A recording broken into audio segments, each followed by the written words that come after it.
Right after 9/11. I know. That's a bad week. So yeah, the homework that I assigned on Monday really should have been assigned on Wednesday, so I'm going to extend that due date. And today we're going to get into how to deal with joints. So basically, right now in 2 dimensions, you can do the statics as long as you have the free body diagram, but you don't know how to go from joints to a free body diagram yet. So that's what we're going to do today. Anybody have any homework questions you want me to go over before I start that? Okay. So now we're going to talk about the joints in 2D. And joints are just any connection between two things that you're calling different bodies.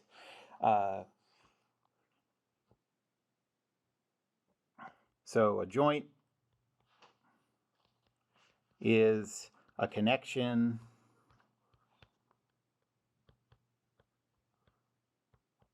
between two bodies.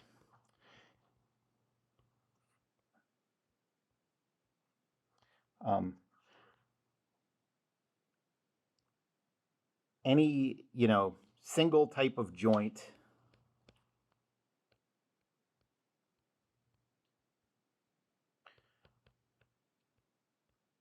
always applies the same set of loads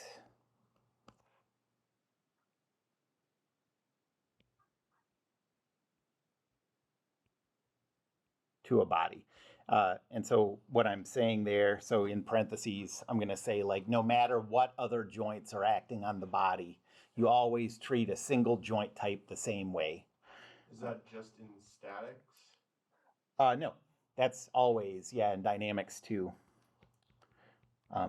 You might do the calculation and find some of those are equal to 0 or whatever, but okay, so no matter what other joints are connected to the body.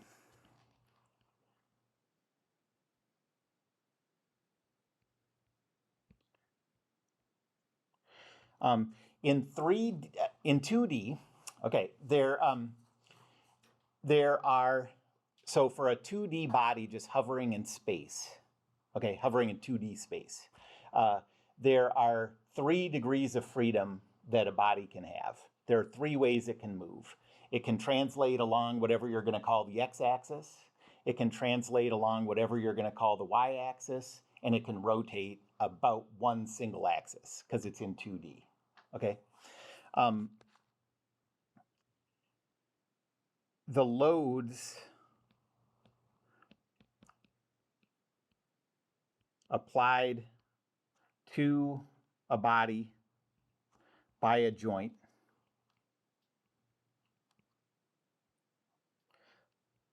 are determined by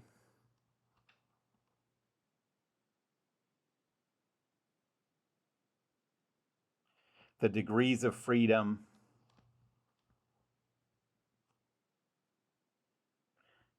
that the joint removes.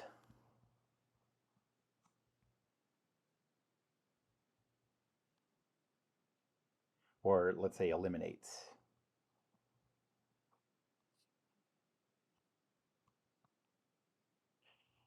Okay, so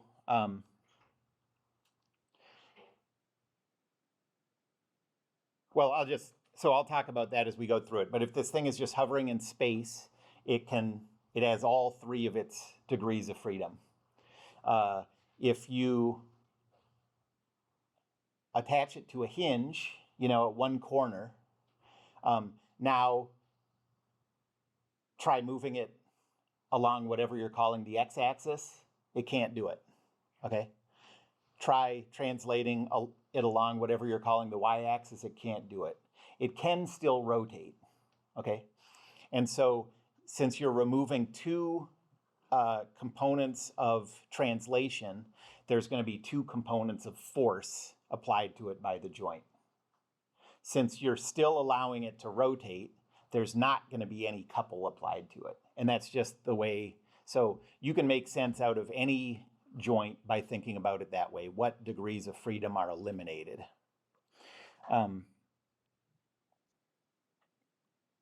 Okay, so let's get this in your notes. So before a 2D rigid body is connected to any joints, is connected to a joint, it has 3 degrees of freedom.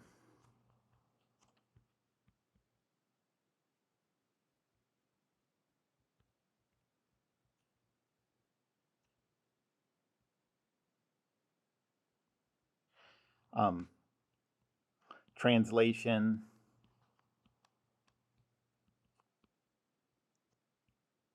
along an axis,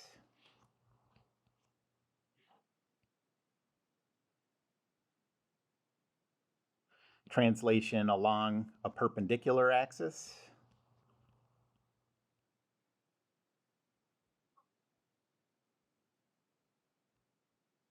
and rotation.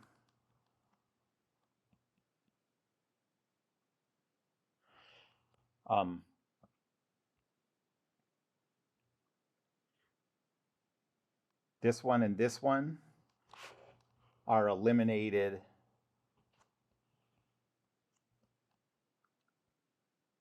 by a force along that axis, parallel to that axis.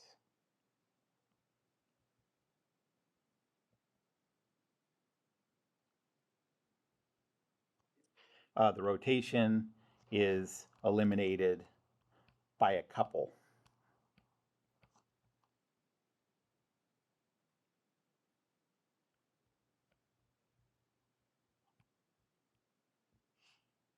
Remember, a couple we're just thinking of as like a pure moment that doesn't depend on the about point. And now I'm just going to go through, starting with joints that eliminate 1 degree of freedom. Then I'm going to go to joints that eliminate 2 degrees of freedom. And then finally, we'll get to one that eliminates 3 degrees of freedom, which means the thing is just rigidly held there. Okay. So here's just, we're going to go through the list of 2D joints and the loads they apply to the connected body.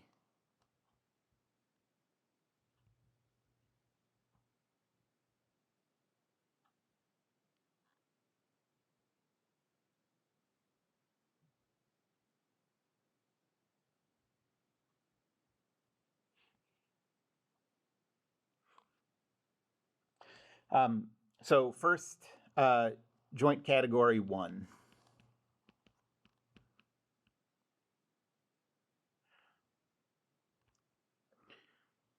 So these are the joints that apply a force with a known direction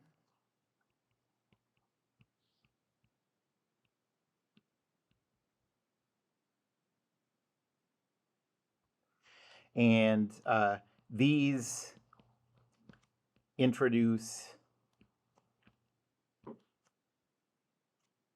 one variable into Newton's laws.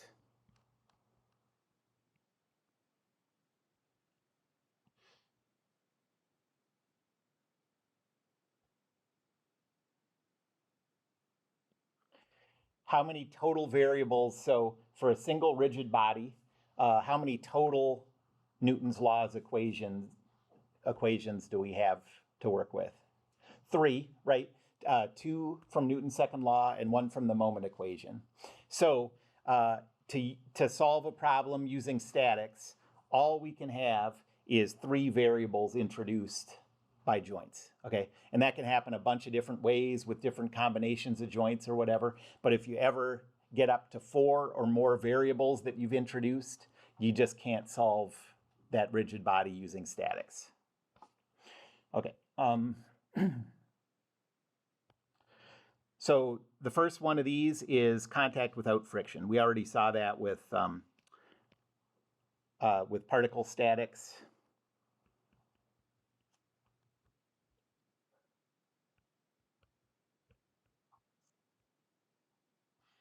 And that might look something like this.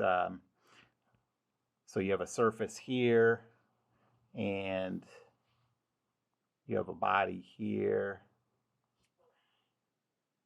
And I'm going to call this body 1 and this body 2. And the free body diagrams, if you isolated body 1 and body 2, the one for body 1 would look like this at this point. So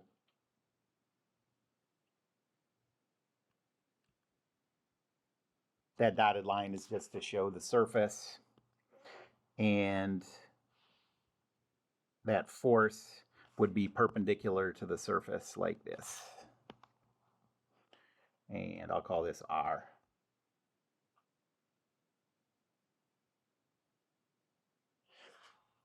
And if you're drawing a free body diagram of body 2, because of Newton's second law,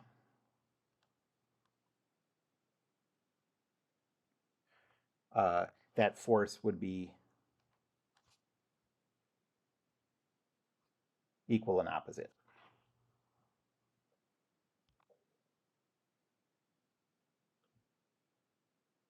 Would it make sense to say negative R?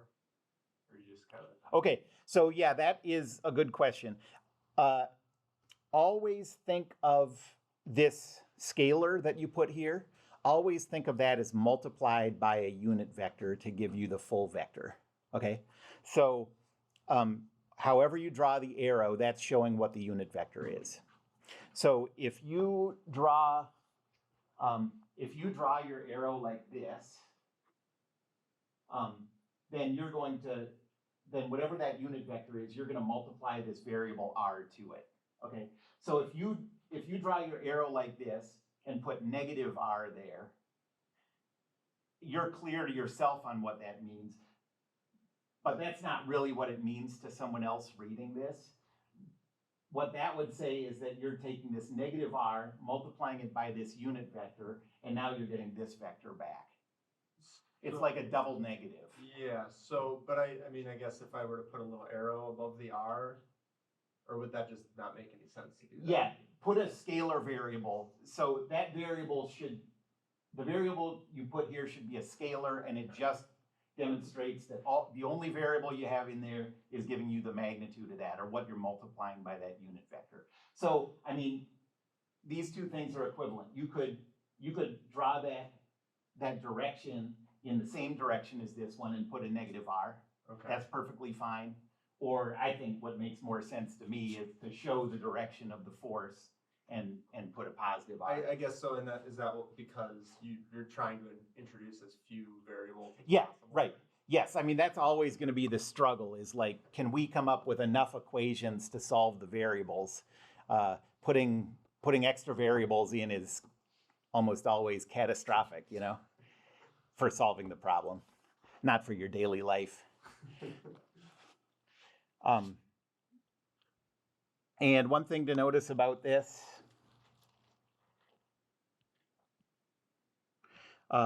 is R always has to be positive for this joint. You know, otherwise, if R was negative, it would be like these two things pulling on each other.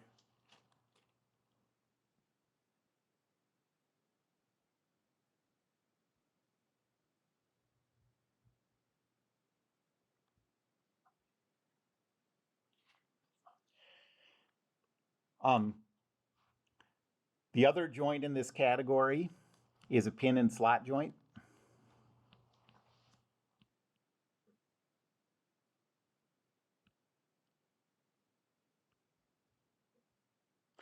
And so that is like,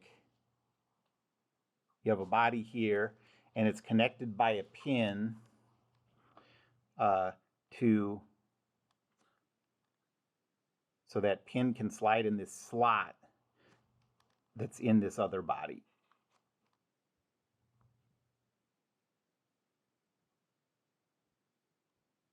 And I'll call this body 1 and this body 2. So free body diagram for body 1.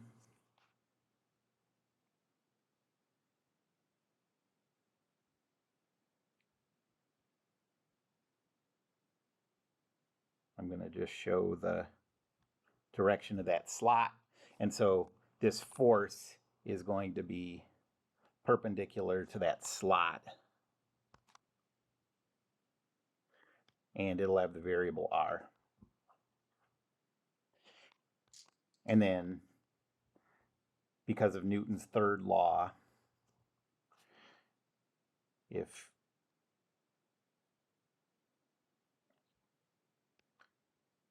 you're drawing a free body diagram of the other body, it's going to be equal and opposite.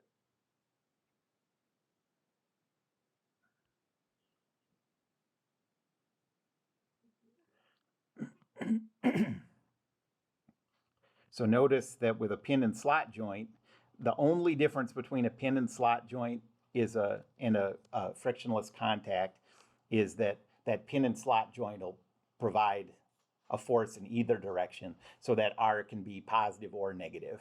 And you can draw it either direction. Although whichever direction you draw it on the first body, it has to be the opposite direction on the second body. So in this case, R can be positive or negative. Just got a question. Yeah. What would cause a couple that's not a joint?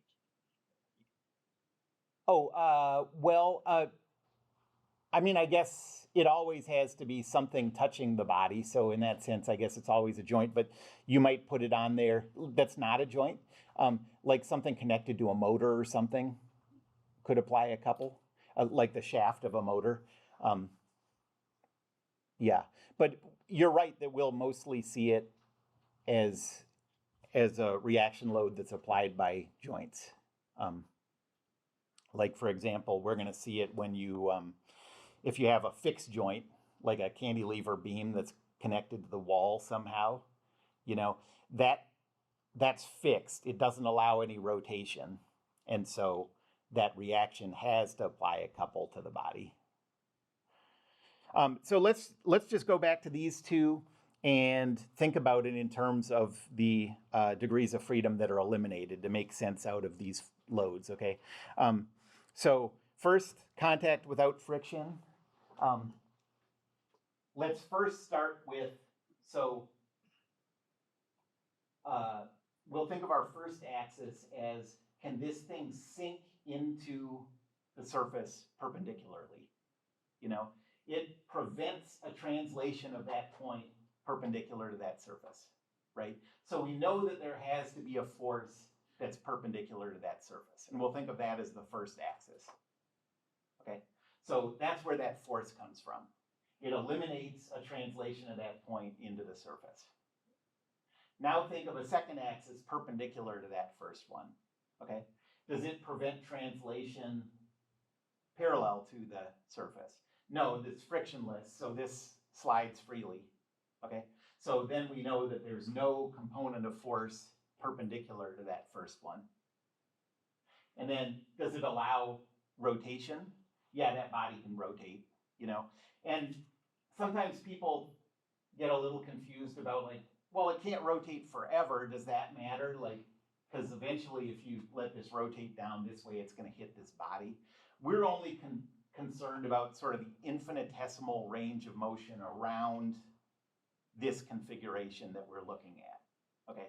So to us, it allows rotation perfectly. We don't care about what's happening there. That's a different statics problem, okay? And so what we see is there's no force this way, there's no couple, and there's a force like that. And so we're done. And so intuitively, like, if you see some crazy kind of joint that isn't listed in this set, you can always reason through it like that. What degrees of freedom are eliminated? Okay.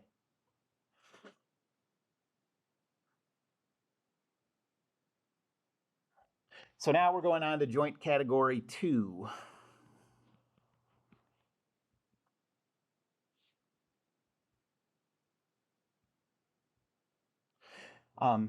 And these are joints, how did I word this in the first one? So these are joints that apply a force with an unknown direction.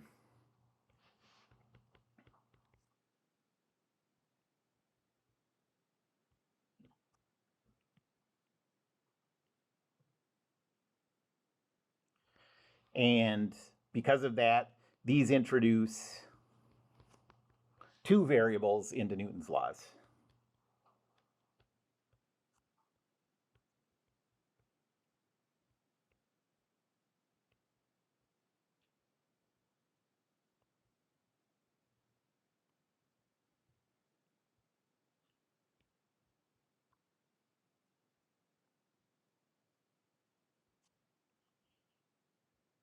And there are 2 of these.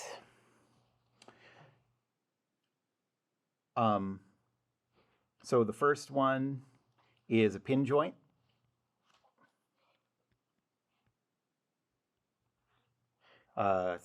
This is equivalent to a hinge. Sometimes it'll be called a hinge.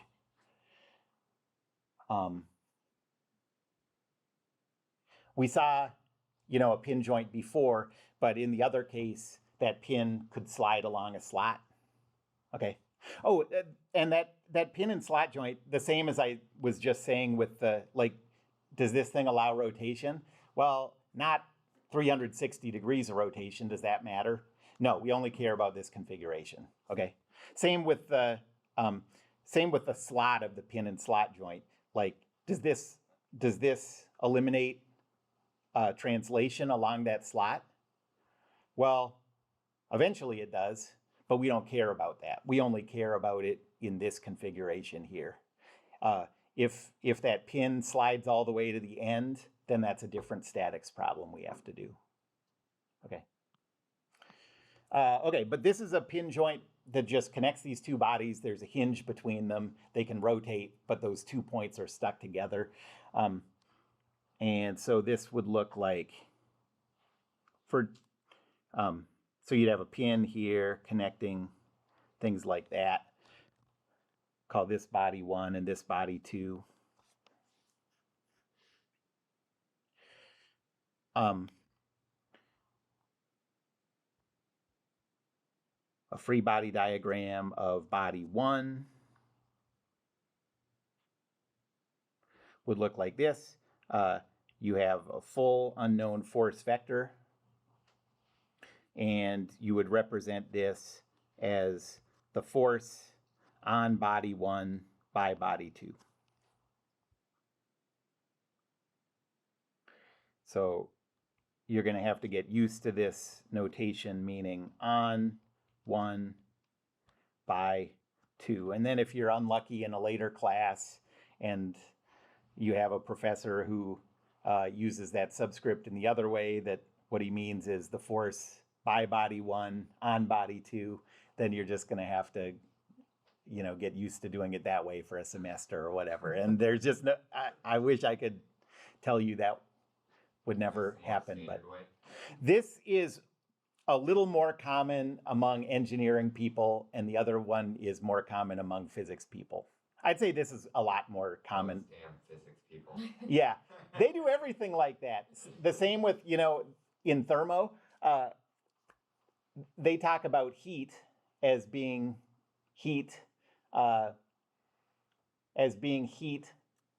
emitted from the system to the surroundings. So it's all a frickin' mess. But it just means you have to be really careful in your head about the meanings of, are we talking about this on this or this on this, And then a free body diagram of body 2.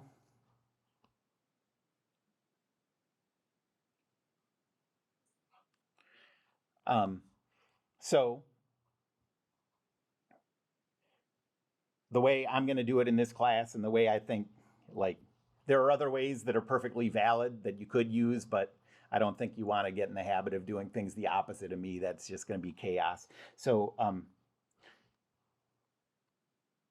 going to use the same coordinate axes, and I'm going to write this as, you can write this as the force on 2 by 1.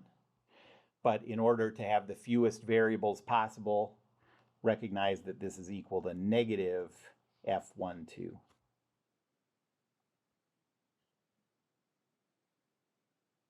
Yes? Should we use the negative version when we're drawing our free body diagrams? Yes, in this case you should. For when that's a vector variable, you're not showing any difference in directions with your unit vectors here. You're drawing them the same way as this. So here you should do it with the negative sign. Yes? So are the two variables that this adds the two different force vectors or the two components of the force vector? You can think of it either way. Okay. I mean, you can think of it as the sum of a force that's horizontal and a force that's vertical, or you can think of it as components of a single vector. But you can always, in any calculation, you can break up a force vector into two separate forces, yeah. And then the other type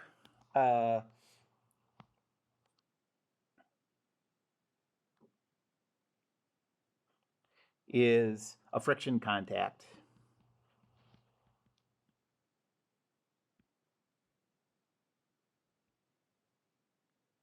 And so that would be like,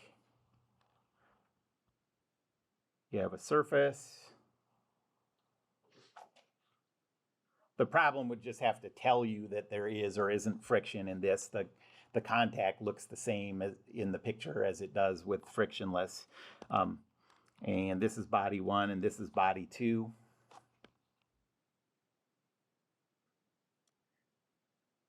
A free body diagram of body 1.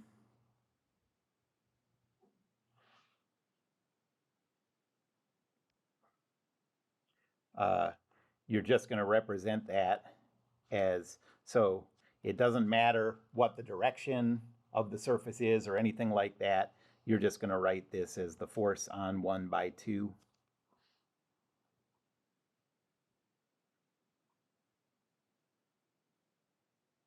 And a free body diagram of body 2.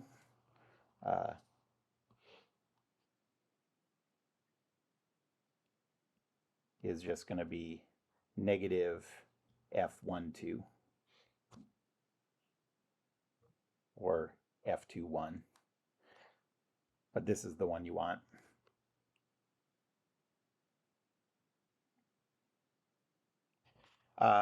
So notice if you're worried about whether this system is going to work, like if you're designing something and you're wondering if this friction contact is going to work, there are some restrictions on the kind of forces that a friction contact can apply, because it can't pull the two bodies towards each other. Okay, so we're not going to worry about that in this class, but in real world applications, if you're trying to calculate whether this type of contact is going to work, you have to consider that the surfaces can't pull towards each other.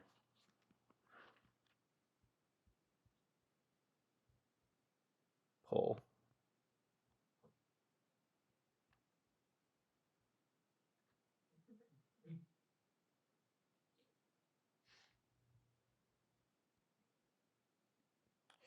And then the last one is joint category 3.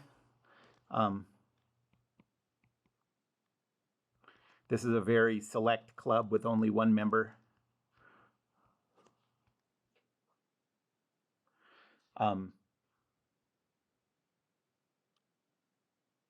So this joint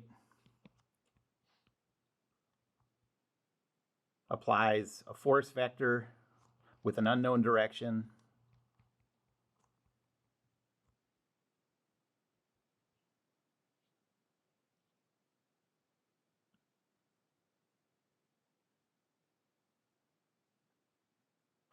And a couple.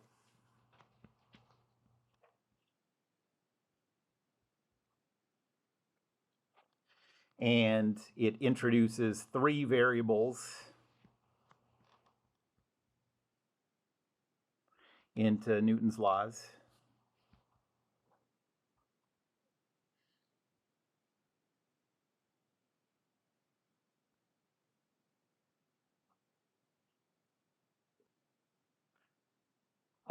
And there's only one of these. It's called a fixed or a weld joint.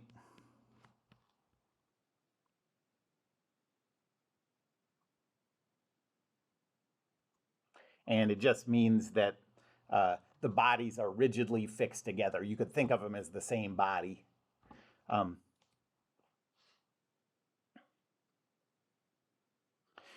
So it can be shown, you'll see it a couple different ways.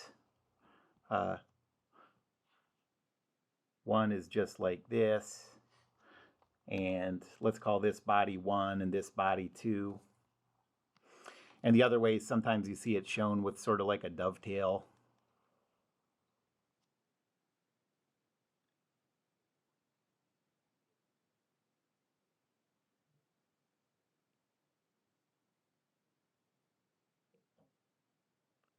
And we'll call this body 1 and this body 2. And either way, the free body diagrams for body 1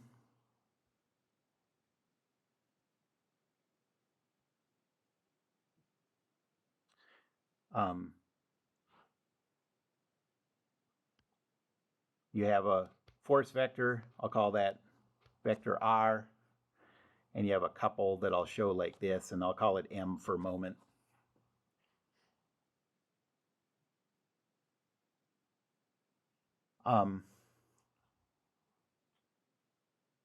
Oh, and actually, I'm sorry. Let's use that subscript notation for this. So this would be the force on 1 by 2.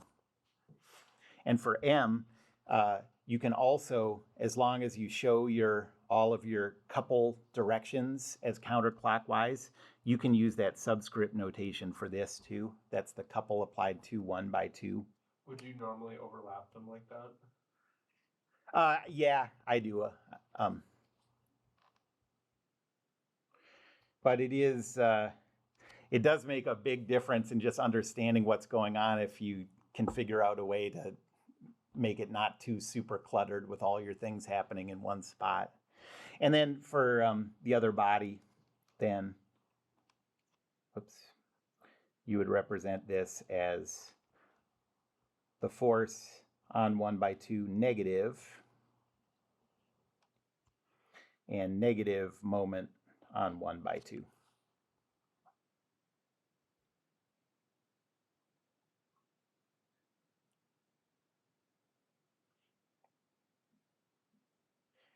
Any questions about any of those? Yep. So we still draw moment counterclockwise even though it's negative? Yeah, you can think of that as like you can think of that as just how you're indicating the axis direction is the counterclockwise, and then just make the moment negative. I mean, you'll see problems too where it shows the direction clockwise, and so think of this as equivalent to this. Okay, it's the same thing as with the force vectors. Think of the scalar as being multiplied by the unit vector indicated by the direction.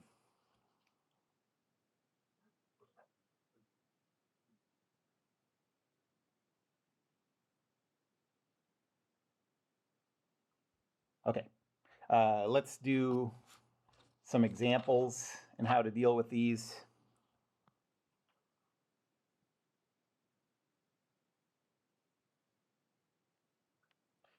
So first, let's say we have a rectangular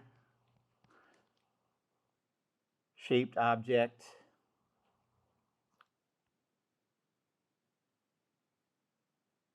And it's connected to the wall by a hinge or a pin.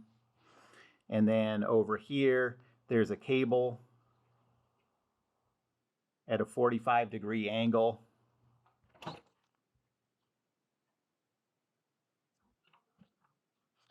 And the dimensions, let's say this is 0.5 meters.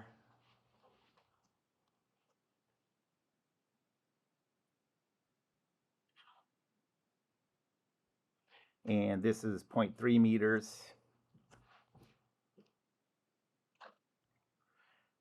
And we want to know what are the reaction loads on this body.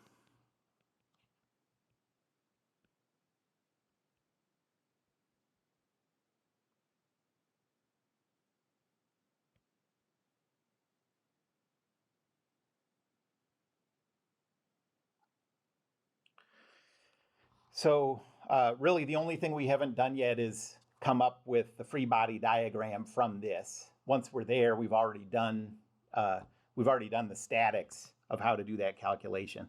So the free body diagram will work like this. So here's the body. We know we have a weight force acting from the center. Oh, I didn't give the mass. The mass is 50 kilograms.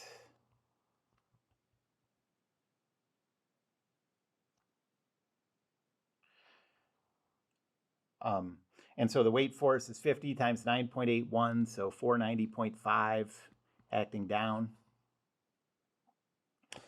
And now we have the two connections. At the pin joint up in the corner, that is an unknown force vector because it doesn't allow that joint by itself. So now if you're trying to have intuition about this in an actual setup, remember that every joint that you look at, you're forgetting about the other joints, anything else going on, and you're just saying this by itself. What does it eliminate? What motions? This eliminates translation that way, translation that way. It still allows rotation.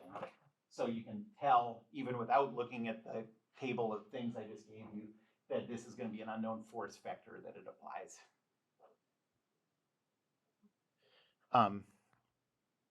And so I'm going to put this here like this. And if you're doing a connection between a body and like the ground, like in this case, there's not really any use to using that subscript notation. You can, it's fine. But that subscript notation is only useful if later you're going to isolate the other body. Okay? It's only useful for Newton's third law. So I'm going to just write this as R vector. And then we also have this force. We know the direction it's acting, and we're going to call the magnitude T. And based on this, we don't know for sure yet that this is going to be solvable, but we feel pretty good about it. I mean, it could turn out that one of or more of your three Newton's laws equations are going to be linear combinations of the other ones, and then you can't solve for three equations. But for the most part, if you look at this in 2D and you have three variables to solve for, you know you're going to get three equations, so you can solve this. And I'm going to write out the table now. So rho, force, moment.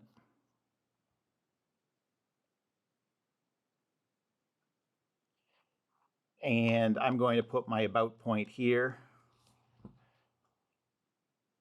It doesn't matter where you put it, but I'm going to always put it where I have the most unknown forces. So the first one here is this force R. What's the vector from the about point to where that force is applied? 0, 0. Right. So 0, 0. The force is Rx, Ry. Cross product is 0.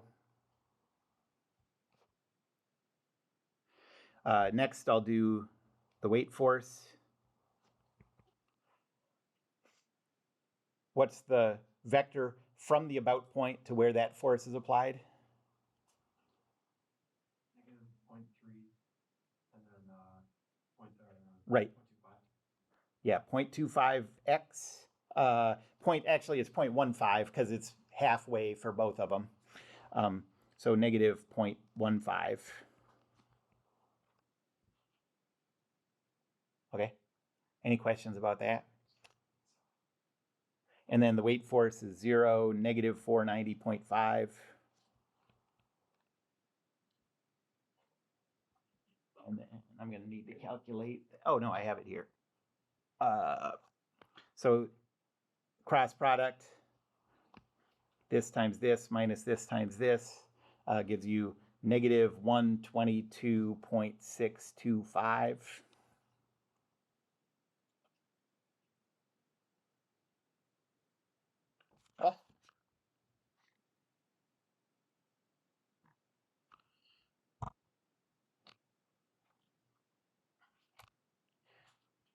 And then, yeah, I know it's funny, like my lower tech tablet that I had when I first got here, you know, like 17 years ago or whatever, it worked perfectly all the time. Now all this stuff, like it'll read my hand instead of the stylus and like crash and stuff. So it's amazing what they can do today.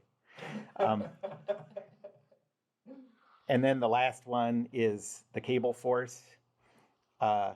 A vector from the about point to where that cable force is applied is just 0.50. That force is going to be t times a unit vector in that direction. Since that's 45 degrees, that's just t times cosine and sine of 45 degrees, which is 0.7071 t, 0.7071 t. Sometime several years ago, I got used to using 4 digits for cosine and sine of 45 degrees. I don't know why, there's no reason, but I keep doing it. And then, so the cross product of this is 0.3535 t. Any questions about that table?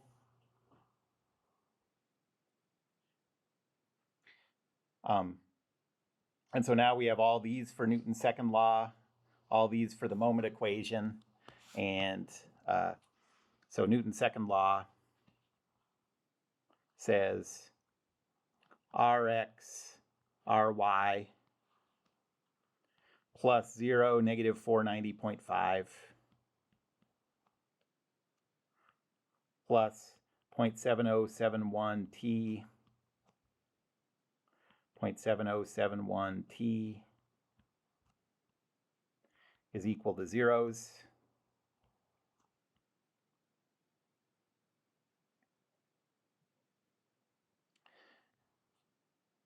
And rotational Newton's second law says negative 122.625 plus 0.3535 t is equal to 0. And you can use reduced row echelon form. In a lot of cases, you know, it's just as fast in 2 dimensions with one single body to just do substitution or whatever. But let's put it into reduced row echelon form because we don't have time for another problem anyways. So let's go.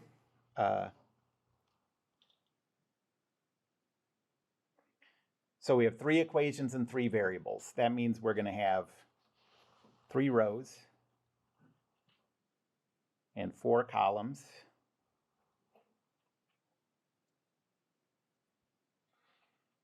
The rows represent equations 1, 2, and 3. The columns, we can do this in any order we want. Rx, Ry, T, and then the last one has to be a constant. And remember, we have to always have the constant on its own side of the equations for this to work, okay? So the first equation, that's the x equation from Newton's second law. Rx's, we have 1. T's, we have 0.7071. Constants, we have 0.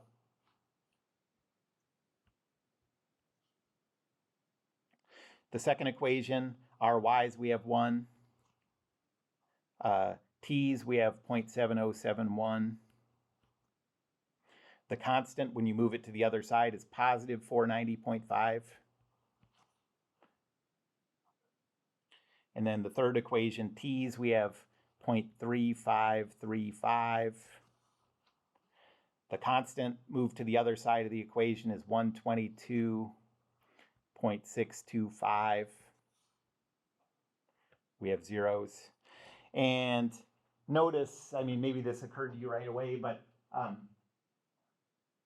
like, don't worry about, like, does it matter if you move the other thing to the other side or whatever, and then you get negative 0.3535t is equal to negative 122. It doesn't matter. That's the same equation. You know, it's a linear multiple of the same equation.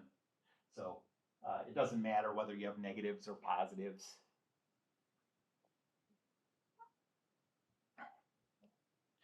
And now reduced row echelon form on that gives T is equal to 346.87 newtons. And the R vector is equal to negative 245.27 and positive 245.23. I'm sure that's just round off error. Yeah, it has to be just round off error. Those really should be the same, but the more digits you keep, the less round off error you have.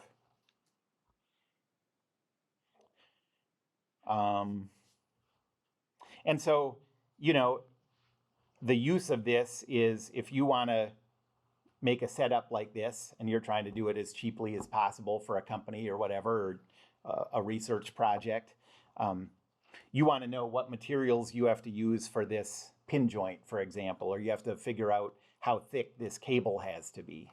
And then these forces you'll be able to use those to figure out, like, oh yeah, could I use like a nylon thing here? Would I have to, you know, how thick could the cable be? Cool. Yeah, it is cool. Wait till you see how cool it is when we have, like, you know, 5 bodies connected by joints and we can still do all these calculations, you know? Looking forward to it. Yeah. Those giant matrices. Yes, exactly. That will be the end of you wanting to use substitution on the systems of equations. Okay, anybody have any questions about that? Okay, that's it. Have a good weekend.